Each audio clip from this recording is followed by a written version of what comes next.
Okay, partners, it's M.A.S.K time. We gotta stop Venom, and the only way you can stop Venom is by listening to this interview with my friend, Doug Stone. He was Matt Trakker. He was me. Well, he was a lot of us. Woo-wee!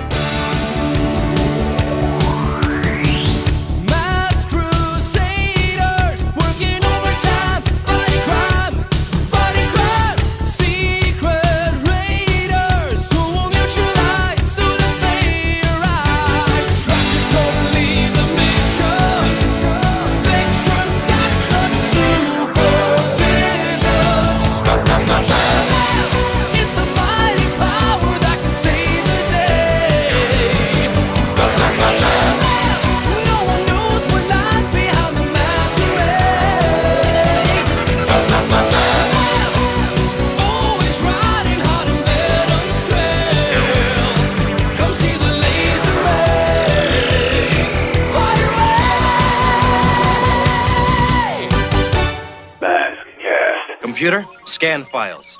Select mask agents best suited for this mission. Jason Gross, radio broadcaster, retro gamer, blogger, M.A.S.K movie co-writer, vehicle codename 6000, 80s guru skills critical, Wyatt Bloom, broadcast technician, DJ, critic, M.A.S.K movie co-writer, vehicle codename Phoenix, 80s analysis vital, Bill Faries, computer master, help desk manager, M.A.S.K preservationist, vehicle codename Ice Storm, collecting skills crucial. Personnel approved. Assemble Mobile Armored Strike Command. You got any children of the 80s here today? You do, yeah. You guys remember M.A.S.K and a pretty specific time for M.A.S.K. It's the 30th anniversary actually this month when it was released back in 1985. And you're very privileged today to have Mr. Matt Trakker, Mr. Rick Sato, Dusty Hayes, Hondo Flamer, Doug Stone, all the way from sunny California, come out here. We appreciate it, guys. Nice to be here. Thank you. On the end, we've got Mr. Bill Ferris from MattTrakker.com. He was probably the first human being to put a M.A.S.K fan site out on the web back when it was what? Yahoo GeoCities or whatever. Super fan. You can check out his site. He's got pretty much all the history about the show, interviews with all the voice actors and the people behind the artwork and from the beginning. It's really cool. And then you got us two clowns here. I'm Jason Wyatt from agentsofmask.com. We run a little fan site and we wrote a movie script. We've tried to bring the community together over the last, I've been online I guess for about 4 or 5 years now. And we also do a M.A.S.K podcast, so if you want to go out on iTunes and Stitcher or whatever and look for M.A.S.K, we've been reviewing episodes. We've had Doug on one time to do an interview and talk about his experience with the show. It's really cool. And we've been keeping it going. The latest rumor, or the latest bit of information that hit the web back in June was that right now you go to Hasbro's site and you go to the newsroom section of the slideshow, and it's basically all of their branding and all that information, and they have listed in their new brands an old M.A.S.K logo, which got us excited. So there is something coming. We're not sure what it's going to be. If it's going to be a new toy line, if it's going to be a new show.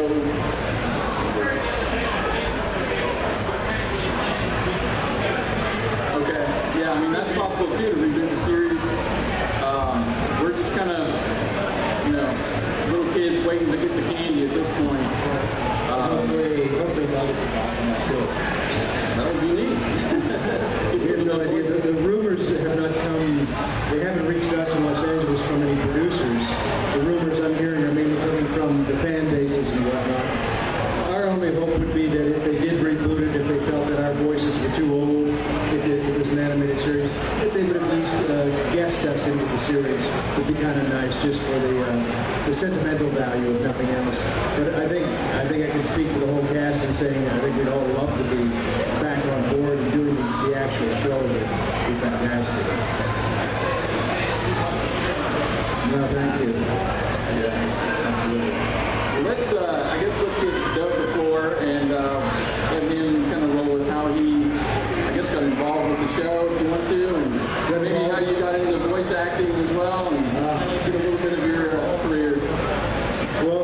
voice acting initially, I'm from Canada, from Toronto, Canada, originally, not from Los Angeles. And up there I was doing camera work and a lot of stage work, primarily comedy stage work. And voiceover was how I supplemented my income. There was no animation really being done up there at that time in the early 80s. So I would do the occasional commercial, puppet show, do odds and ends. And in the meantime, I was playing, and I could do a lot of different accents and these other stuff, but there was really no place to put it, no place to put those particular talents. The M.A.S.K show came about, and they were casting for Canadian actors in L.A. They couldn't find a Matt Trakker in Los Angeles. My good fortune. They had cast everybody else. So they reached up to Canada, and I had just signed with an agent up there, a rather large agent based on some on-camera film that I had done. And they were one of the agents fortunate enough to get the audition material for the show. I auditioned for it thinking, well, this is a lark. They're going to be taping this in LA. I'm never going to get it. And I'll give it a try. I ended up getting Matt. I think initially I had Matt, Hondo, and Bruce, I believe. And they kept having me audition over and over again because they wanted to really be sure about Matt. Being the lead in the series, they were very, understandably, since they couldn't meet me in person being in a different country, they kept sending material up and having me redo it, and do them emotional, do them this way, do them that way, do them this way, until they felt, okay, he can grab the gamut of emotions necessary to play the character. So I was fortunate enough to get cast and got the good news, and I'd be flying to Los Angeles to do it, which was obviously very exciting. When I got to LA, they decided there was actually one other cast member originally who they let go. And they took his roles and asked us to audition for them. And then as they went on, of course, we're creating more roles. And I ended up with, I guess, 7, I think, 4 of the good guys and 3 of the veteran agents in the series. And it was just a wonderful blessing. And I was fortunate enough to get enough praise and attention and pats in the back from people in LA where they said, look, you should get an agent down here, you should stay down here and work, and you're good enough to work in the voice business in Los Angeles. And I've been very blessed that that's been the case in the last 30 years. I've continued to work in LA as a voice actor and got into directing and voice casting and writing and other aspects, even a little producing in the business. And, always happy to be brought back around again to the M.A.S.K. For me, it's a very sentimental thing because it was my beginnings in Los Angeles. It changed my life. I was a struggling actor in Canada doing the little bits of work that was to be gotten, primarily stage, and then came to LA because of M.A.S.K, and it gave me a whole new life. So I have a very sentimental attachment to Matt Trakker and the M.A.S.K characters because they changed my world. I guess fast forward, what have you been doing throughout the career? Any highlights that you have, cycle management, or anything else that are highlights in your repertoire? Well, I printed my resumes before I came to try to remember. I've done a lot of work. I got into something called looping, which is providing voices for TV shows and films. Because if you do different accents and different voices, that can help you on these television shows. Because they have people from around the world who are doing different voices inside of them. So it helps very much if you can do that. So I've done about 1,000 of those. I was on ER, Chicago Hope, all these shows in the 90s where I supplied voices. I formed my own group of actors called a Loop Group, and I had the Hercules and Xena shows, which you may remember from the 90s. We were all the guys that Herc and Xena fought. We were every village that Herc and Xena entered. That was our voices. 5 or 6 of us would be everybody on those shows, all the monsters, etc., etc. I have a little role in Lilo and Stitch, Lego Friends, which is a current show. I'm the mayor of Lego. He sounds a little like Danny DeVito, the mayor. He's kind of a hustler. He's not really legitimate, if you know what I'm saying. So that's happening. Swan Princess is, we're just about to record on Swan Princess 7. Steve DeFergo is very slow. It was originally voiced by Stephen Wright. I've done, there's a film coming out called Patch, which will be out soon. I'm in a lot of anime like Hellsing, Kill the Kill, Blaze Blue. I'm looking at the current titles. There's a film out on Netflix right now called Thunder in the House of Magic, or sometimes just called The House of Magic. Very delightful family film where I'm an elderly gentleman, one of the leads, who adopts a young kitten who's been abandoned in the street. And I'm a retired magician. You can get this on Netflix. Beautiful film for children, I think. Where he's a retired magician in his house, talking robots and all these great things he's built, and et cetera, et cetera. So, if you find me on Wikipedia, it's under Doug Stone voice actor. I had to change it because I kept getting Doug Stone country music credits. They had me hosting the Country Music Awards, and I thought, this isn't good. So I changed my title to Doug Stone bracket voice actor, so I don't keep it up, but bless the fans, they do. So a lot of the credits are there on Wikipedia and IMDb and whatever else, but those are some of the current ones. Swan Princess, Ferrara, Lupin 3, Blaze Blue, JoJo's Blazing Adventures, Gundam. We just recorded Gundam Origins. I had directed some Gundam shows, but they're now re-recording that. For anybody who's a Tenchi fan, in the 90s I directed about 6 or 7 of the Tenchi series and whatever, so I've been a busy boy. I've seen Thunder in the House of Magic several times in my days. Very fun film.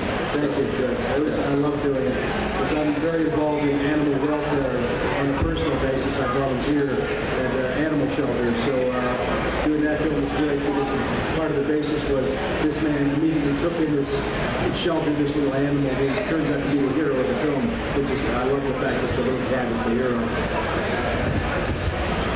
I guess that leads us right on to, you do a lot of work with animals and rescue animals. Are there any other entities, like, on a personal level, like, what's the life of Doug Stone when he's not with Michael for him? Oh.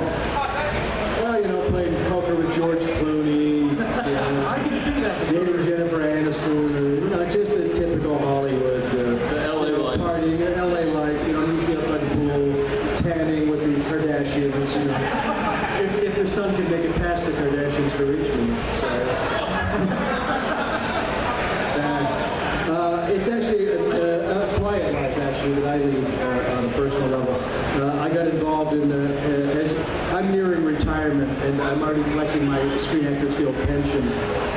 So I don't direct anymore, and I've already quieted down where I'm just doing voice work, but not behind in the booth any longer. So several days a week I'm at the shelter. I'm now the volunteer coordinator at the shelter on a volunteer basis. So we do a lot of adoption events. So we rescue feral cats in the streets of LA where they've either grown up feral or been abandoned, undeservedly so. So had a lot of friends in dog rescue as well. So I spend a lot of time, that's probably 3 days a week at least, where I'm either at the shelter or doing shelter work at home or on the phone or doing adoption events and whatnot. Other than that, I'm hanging out with buddies like Michael McConaughey, having lunch and telling stories and whatnot. A lot of these guys, some of whom are here today, I've known for close to 30 years, close to 30 years. Yeah, Michael and I sat together and grew up together. Michael Bell flew out with us as well, So, but at my age, it's a quiet life. It's not parties and the highlight. But the voice acting world is very different than the entertainment world in Los Angeles. You don't read about voiceover actors being caught with cocaine in airports and partying on it. We're a little more family oriented. Back in the day, we used to have Bryce Pappendrook was a little boy. His dad Bob was alive. We used to have picnics and baseball games and bowling nights and whatever, where the voiceover actors would just get together and do family things together, fun things together. So we're not a racy crowd. I like to think we're pretty earthbound folks. So I remember a story that you told me about your first viewing party. Oh yeah. I thought it would be interesting if you could share it, because I found it funny. So I think initially it came about me asking how you guys would record a single. Yeah. And then when you told the story about how Brennan did his separately and you told him else. Yeah, I'm trying to remember his dad's first name now. Alan Thick, yes. Brendan recorded with us at first, and then school stuff came up. It is recorded, most original animation is recorded in a group, as opposed to individual.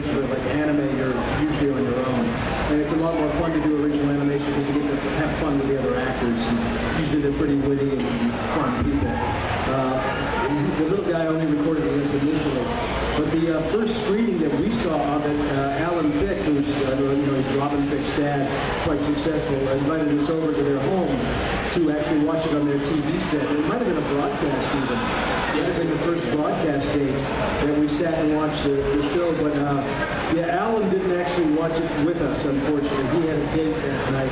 A very attractive Hollywood starlet, I guess. So that was a little disappointing because the kid was so proud, and Dad only came in for about a minute or two, watched the show, said, oh yeah, cool, great. And he was off with his blonde bimbo. Off they went to some party. So we were all sort of putting our arm around the little guy and telling him what a great job he did to try to be sort of parental for him. I thought that was a great story. And, you guys are full of Sharon and Maurice, Brendan, and all of it. I think Mark was there. I think everybody was there. Do you keep in touch with them still? Yeah, I haven't seen Sharon and Brendan for a while. Sharon and Brendan and I became quite close, and I used to have dinner at their place, Thanksgiving dinners and whatnot. Sharon and I still go for lunch a couple times a year. We'll meet and grab lunch. Brendan I don't see as often. Brendan went into law. He's actually, at his age, he went back to become a lawyer. So he's working 24/7. I don't see him too often. Mark Howard and I actually roomed together for a while. Despite the fact that he played some evil guys in the show, Matt decided we would room together. We had an apartment in L.A., and being two single guys at the time, we went, do we want to buy furniture? Nah, bed's enough. So our living room was a ping pong table. And we'd have I think we had a 500-game tournament over the course of the M.A.S.K recordings while we were living together, which Mark won, I think 500 to 400 to 80 or something like that. We were very competitive. But that was our living room furniture. So if we had girls over, we had to kind of apologize for it's a bachelor apartment, what can we tell you? We do have a kitchen table you can sit at, but there's no living room furniture.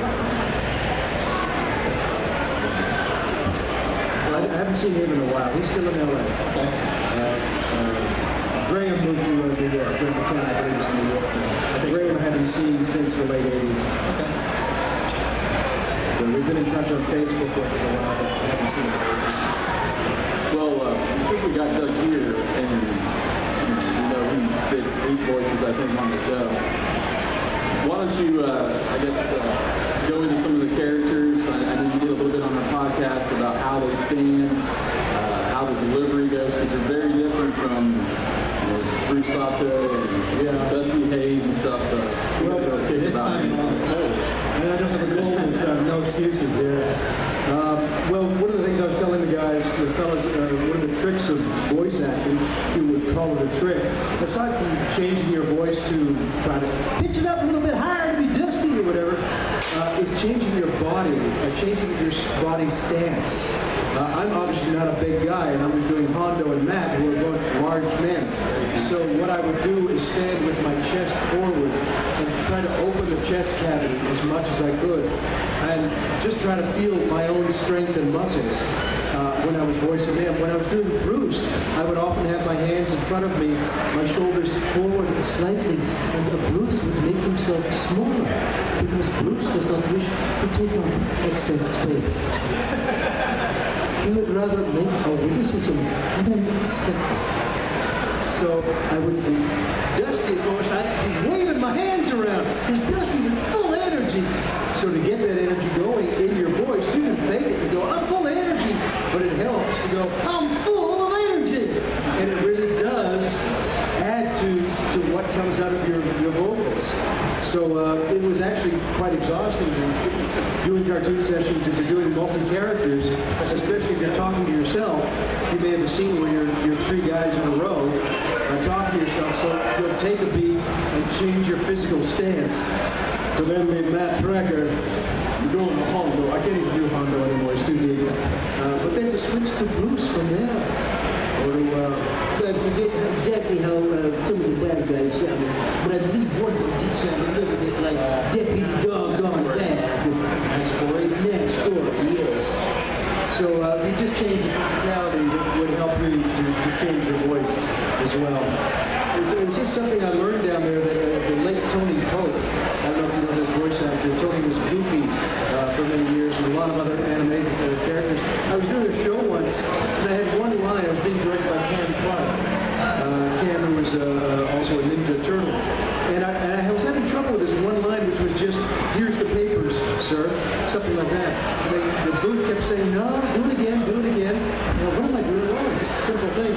Somebody said, hand it to him. So I took some papers and to the mic and said, here you go, sir. And they were in the booth, perfect. And I went, It helps so much to physicalize it while you're doing it. So fight scenes, when we did Herc and Xena, fight scenes, my little bit of martial arts training, we'd be throwing punches as you fight for the microphone. You're throwing punches with your body at the same time so that you can get your entire body involved, get your diaphragm involved, get everything involved for the realism. And it really does help to effectively change the voices and make it sound more realistic as much as you can imitate what they're going to be doing on the screen. It does help. We saw a clip, some of you might have seen it passed around on Facebook. It had a behind the scenes of you see the guy talking and you see the guy played Mama. At the end of his line, I won't say it on here for the kids, but he just goes, and was it kind of like that with you? Like, did you like jump around right after you said your line and be like, Not on other shows, yes. I mean, I've been on shows where the gag reels are probably longer than the shows themselves. Particularly on dubbing projects, because if you see lip sync well, just before you do your line, if you're on time and you're ahead of time or something, you're just dubbing your own line, but you put the right movement perfectly and you made up or gag or whatever. On M.A.S.K, it was taken a little bit more seriously. We goof around, but not immediately after a line. You don't want the engineer. Your job as a voice actor is to try to make the engineer's job as easy as possible. So you want as few clicks, as few flubs in the lines, and also you want to give them a beat or two after your line for them to cut out cleanly and then make your joke, so that he doesn't have to then erase it. But remember back in the days of that recording, those were on reels, and it was a little bit more manual labor for them to set the reels up, erase stuff, clean it up, etc. So the idea is actually to be completely silent after you've done your line. Give it a beat or two of silence, and then you can turn to the guy next to you and say, well, I certainly told you, get the time. Whatever it is you want to do. But you try to keep it clean from the line.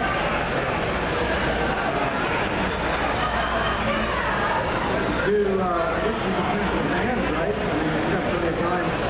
Is there any fan questions you'd like to ask Doug, Bill Faries, or myself, and Jason of Agents of M.A.S.K? Start up here.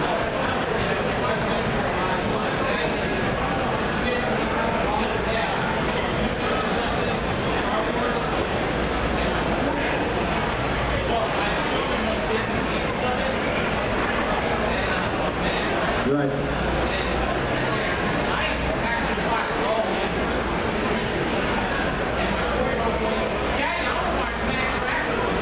Oh, cool.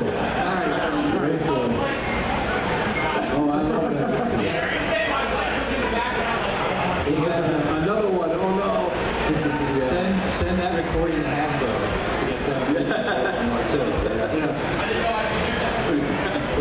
We try, to get more notice out there. We want to make sure, Hasbro has put something out for M.A.S.K, but we still don't know what it is. Right. And we just want to make sure that the fans' voices are still heard to make sure it comes to be. It is really nice to be asked, like this show, Thunder in the House of Magic. A friend of mine just texted me. She says, my 5-year-old's watching your movie. She's enchanted. I can't tear her away from TV. It warms your heart. And the nice thing about M.A.S.K, about meeting everybody, is that it's so nice to think that you're a part of somebody's childhood. That you guys, younger than me, you guys were 7, 8, 9, 10 years old when you watched this show. I was 9, 10 years old watching Mel Blanc do Bugs Bunny or whatever. That was an important part of my childhood. So it's kind of magical to know that something that you did creatively was a part of people's childhood and meaningful to them. It's really nice.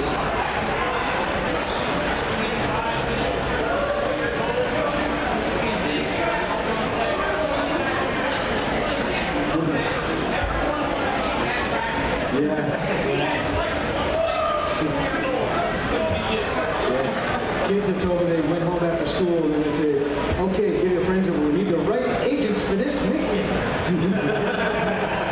We're going to play M.A.S.K. I think the gentleman in the white shirt there, Mr. D.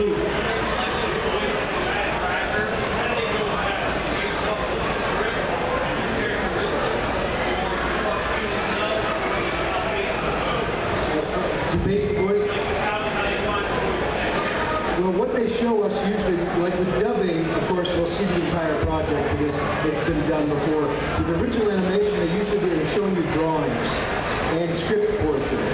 And they'll have a drawing of Matt Trakker from the front, Matt from the side, Matt holding the weapon, Matt in his vehicle, just to give the actor an idea of, you know, okay, it's an action figure. Obviously, this is an action guy. He's not a sedentary guy. You know, give you some vibe for what he's about.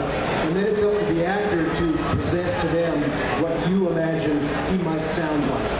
And in the case of Matt, my imagination told me when I read about him, I said, okay, this guy's not only in charge, he's a single dad, he's a highly responsible man. I just kept thinking morality, moral. Matt is not only a strong guy, this is a very moral guy. So I want the voice to reflect a very inner strength. A guy who's not going to shout, a guy who's going to have a quiet authority. So that's what I presented as my version of what I thought it would be. And fortunately that matched enough where they liked it, so they just tweaked it a bit. Something, what if he was a little deeper? What if he was a little bit, make him a little bit more, you know, out there, a little push it harder. No, pull it back. Yeah, we like what you did. So they sort of experiment. But if the actor doesn't come in with something close to begin with, they probably aren't going to play with you and let you experiment. You have to come in with something that captures their imagination where they go, ooh, that's right in the ballpark of what we had in mind. So you're kind of basing it on the material, limited material they give you, and hoping that your imagination is going to match theirs, their concept.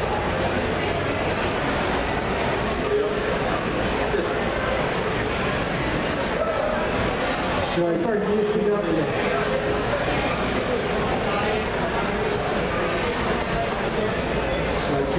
Can't apologize. It's so noisy out there. Well, he's asking if we do anything dietary or hydration-wise before the voice. You do have to be careful about what you eat. There's usually, on a good set, there'll be honey available, there'll be tea available, lots of things to you keep water nearby to hydrate constantly.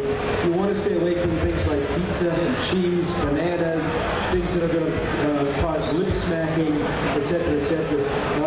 Voice actors have all their little secrets. I mean, just this morning, we were having breakfast together, and Michael Bell was talking about a particular kind of honey. And we were going, ooh, we got to remember that. This particular kind of honey that he said, oh, for medicinal purposes, and it'll clear your throat out immediately. So voice actors are always exchanging those things. The worst thing, of course, in the world is a throat cold or a sore throat. You're out of business until that heals up. But eating healthy is good for everybody, but obviously you want to stay away from anything that's going to coat your throat. And you want lots of tea, especially if you're screaming and yelling in a Hercules Zeta set. The actors I'd hire, I've shrunk. I'm now 5'6", used to be 5'7", old age. All the actors I'd hired to do that show with me were all 6'2". Big, narrow-chested guys, and I'm in there with them. She was just as blue as the rest of them. She burned my throat out doing that show. M.A.S.K wasn't too hard on the throat. Sometimes it could be a little tough. With Dusty occasionally would be screaming.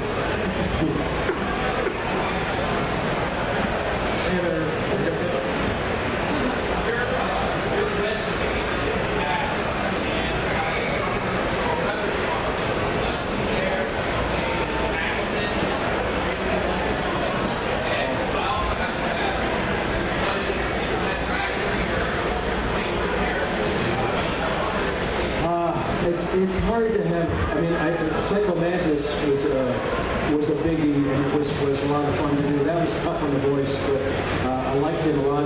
I don't really have a favorite. It often ends up being one that you recently did that becomes your favorite.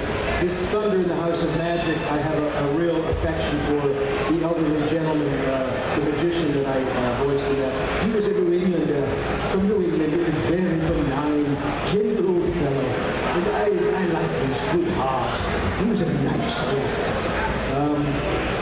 Yeah, the resume, thank you. I don't actually update the resume online. That's fans, bless their hearts, so that doesn't actually have all the credits. They don't write down looping credits for TV shows and films, and I lost count at 900. So it's somewhere between 900 and 1,000 TV shows and films that also lent my voice to over the years. And that's where accents also come in handy. They might be looping, you're providing a voice for a film. The film might be about 1950 1914 Wisconsin. So you have to then learn about Wisconsin in the 1914s, figure out what the accent was, who was the governor at the time, etc., be authentic and all that. Accents, I like very much the good East Indian. Because that got me into looking what it was to doing East Indian. A gentleman who was East Indian producer told the lady, she said, that's the only fellow that Doug Stone, the only one who's doing anything authentic. I like him quite a bit. I think I would like him in my movie. So that was very helpful to get me started with the looping work. But my father's actually from Glasgow. I don't look it, but my dad's from Glasgow. So I feel like a Scottish actor. I was telling him, he said, oh, I think, and I love to get a read something like a Scottish actor. It's great. It's so cute, you know. So, we once did I don't know if you know the actor Nick Jameson, who's also a musician. We did Where in the USA is Carmen San Diego. And he had me do, I did maybe 7 of the state's accents. He did all the rest.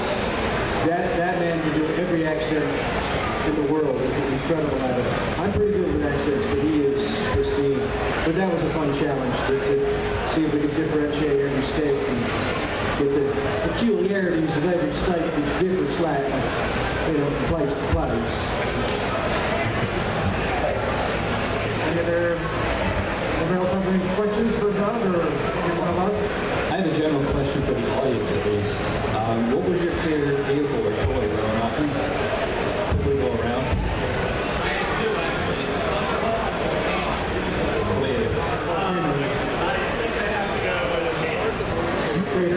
You on the end with flyer stuff. Rhino. Alright, how about you guys? Got what? No? Okay. How did you come up with the voice for Psycho? I'm sorry? How did you come up with the voice of Psycho Mantis? The voice of Psycho Mantis. You know, I haven't done them in a while. They have to remind me when I go back. They'll play the old ones because, you know, years go by and you've done, 90 projects. I do recall him whispering somewhere in here. Psycho Mantis. Somewhere in there. That's the best I can recall. He's somewhere in there. I'm not sure. I don't think he's that good. But I seem to remember he had air in him as well. Somewhere in there. Is that close? Yeah. As best I can remember. It's been a couple of years since they happened to bring Psycho back to my disappointment. Killed him off and they aren't resurrecting him. I don't have many of the toys. This button I'm wearing, I actually got in 1985. One of the producers gave this to me and said, don't tell the rest of the cast. We don't have many of these. It illusions the ultimate weapon button. So I have very few M.A.S.K souvenirs. In LA, for some reason, it was really hard to get the toys and the comics. And the company, like as usual, the companies are very cheap. And they weren't giving the cast any toys. So I go to stores like everybody else and dig around. Ooh, a Matt Trakker. Go, ooh, cool, a Hondo. I've only got about, I think I've got a Dusty, a Hondo, and a Matt. Maybe one vehicle, a couple of comic books, maybe some bubblegum cards, and a button. And that's it. No vehicles, unfortunately. I think between me and Bill, we could probably help you with that collection. We've got a lot of them. When I was a kid, I would get M.A.S.K toys after I went to the dentist. Fortunately for me, my teeth were terribly set up. Unfortunately for my parents, I had to pay for the dentist and get me a toy. So that's how I accumulated my collection when I was younger. Cool. Yeah. They used to give us toys when we were down in school. I guess that's a common thing. Yeah, it wasn't, I just got toy soldiers back on those. Many years ago before the invention of anything about toy soldiers. That's what happens when you're very old. On another personal matter, you mentioned the sports fan. I know you and Bill talk quite a bit about Hockey. Well, I was born in Canada. It's against the law not to play hockey. They'd have shot me if I didn't have a hockey stick. Yeah, I was foolish enough to not only play defense, but to play goalie. I would go to ball hockey leagues and ice hockey, so I've got a couple of injuries, or I had a couple of injuries over the years.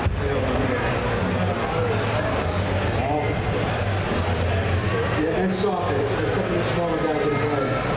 So I started playing with soccer as a kid. Because I didn't have the size, no basketball, no football. I'm horrible at baseball. Could never hit one in the infield. I was only ever good for the baseball single, so didn't play that. But a small guy who's, I used to be fairly muscular. I used to make furniture when I was a kid and stuff. A smaller guy can play soccer, knock a bigger guy off the ball as they load the ground, balanced. But yeah, Bill and I were talking about hockey and either the Kings, the Maple Leafs, or the Flyers. What do you think the Flyers changed so much? I'm sorry to tell you, I just did my season's predictions for my friends, and I'm afraid the Flyers in front of Maple Leafs are both still sitting pretty low to the bottom, outside of our opinion. I'm sorry. Yeah. And the Sabres creeping up. Not in the playoffs yet, though, but creeping up. So look for Tampa Bay to maybe take it all this year, man. We'll argue about this later. Okay. I don't bore everybody. There's a few rule changes this year in the NHL that may benefit some of the teams. They won't be any shootouts in overtime. How does it feel after 30 years? You've had some we've contacted back and forth. Jason Wyatt had. I'm sure fans have found you online. Out of almost out of the blue, it seems that you finding out all that. How does it feel to be here with us today? We've drawn back into M.A.S.K. And have your fans, It's surreal, honestly surreal. Some people were asking me when I was signing. When we did the show, I think the show started with either 13 episodes or something, 26 episodes. I forget what they brought us, but they brought me down from Canada. I thought I was going to be in LA for 3-4 months. It'd be fun. I hadn't been for many years, and I'll get a tan, go back and tell my friends, look, I got a tan from LA and I made a little money. Let's get back to our improv comedy theater again. Oh well, that was a fun adventure. The fact that the show was extended was amazing to us. It hit quick, and it was 65 episodes. My goodness, this is amazing. We were thinking, wow, what if this runs for a couple of years? We might get some residuals out of this. Wouldn't it be cool if it ran for 2 or 3 years? Wow, imagine. None of us, of course, imagined ever that 30 years later, we'd be talking with kids who grew up with it, that we'd be addressing fans, that they still have toys and still have an interest in the show after all this amount of time. Just never imagined it. Not in our wildest dreams. So I say it's very gratifying because when I'm doing cartoons, this all comes from an old J.D. Salinger. I don't know if J.D. Salinger wrote a book called Catcher in the Rye. And there was another story he wrote about a family that did a radio show. And in the radio show, this one kid would always dress up in a suit for doing a radio show. And his brother said, why do you wear a suit for doing radio? And he said, essentially he was saying, because I want to honor the process. I want to honor the fact that I'm doing this show. When I do my voice work, I never go in an old sweaty t-shirt and torn jeans. I'm always dressed nicely. I always try to dress nicely. I'm always shaved. I want to honor the process. I want to honor what I'm doing. I'm doing this, and I want to think about the children that I'm entertaining when I'm doing this. I try to think about the fact that, especially when I'm doing certain types of cartoons, not the anime for more adults, but for little kids. I want to think about the kids who are watching this and what's their impression going to be. How are they going to feel? So when I did Trakker and M.A.S.K, that was part of it too. I knew Matt would be an example to little kids, and I wanted Matt to be someone I could be proud of, that they could look up to, etc. So to see people who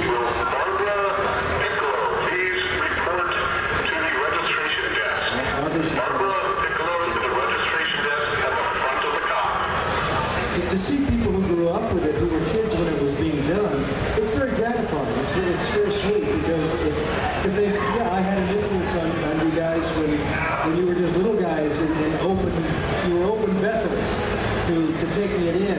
And I hope that the love that I tried to give in the voice work that I do, I hope the love and respect that I put into it when I do it, because I have fun with it, but I take it seriously. I hope that got through in the performance, and I hope that got through to maybe part of the reason you enjoyed the show is you felt the reality and sincerity of the characters.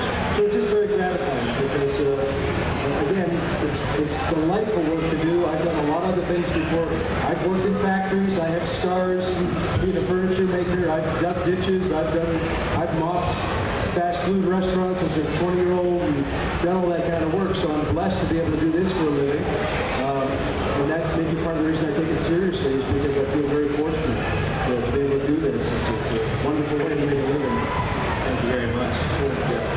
Well, I think it's about time to wrap. Let's give Doug a hand for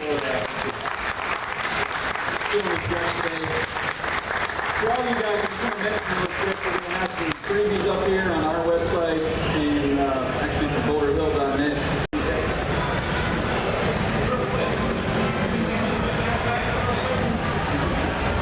Matt Trakker. It's been long, you know, he's going to sound like Matt's grandfather, you know that. Matt's benevolent uncle. T-Bob, put that down before you hurt yourself. Boy, give me a line. Give me a script, quick.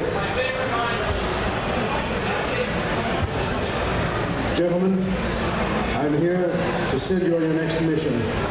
We will now select the best agents for this next mission. T-Bob, you're staying at home for this one. Thanks, Scott.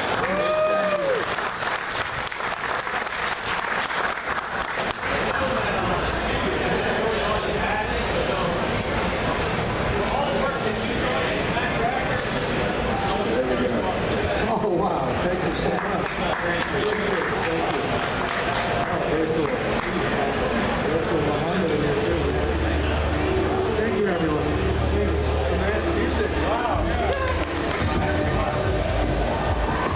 Nothing like live action on TV. It's M.A.S.K.